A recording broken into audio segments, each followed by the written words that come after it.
সেনা হেফাজতে থাকাদের বিষয়ে আনুষ্ঠানিক জানানো হয়নি, বলেন চিফ প্রসিকিউটর তাজুল ইসলাম। বিস্তারিত থাকছে প্রতিবেদনে। আন্তর্জাতিক অপরাধ ট্রাইব্যুনালের চিফ প্রসিকিউটর মোহাম্মদ তাজুল ইসলাম বলেছেন, গুমের মামলায় সেনা হেফাজতে থাকাদের বিষয়ে আনুষ্ঠানিক কোনো কিছু জানানো হয়নি।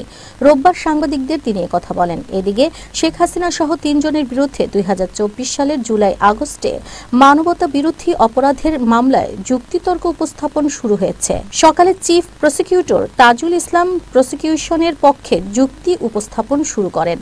বিগত আওয়ামী লীগ সরকারের সময়কার যে রাজনৈতিক প্রেক্ষাপট, তারা কিভাবে স্বৈরশাসক হয়ে উঠেছিল এবং তার আগের আমলে স্বাধীনতা উত্তর বাংলাদেশে আওয়ামী লীগ কিভাবে দুঃশাসন অপশাসন চালিয়েছিল, সেই প্রেক্ষাপটগুলো আমরা তুলে আনছি। কারণ এই মামলার পটভূমি, এই মামলায় অপরাধীদের অপরাধী হয়ে ওঠার পেছনের যে কারণগুলো, সেগুলো এই মামলায় অনেক গুরুত্বপূর্ণ বিষয় বলে আমরা সেগুলো তুলে ধরার চেষ্টা করছি।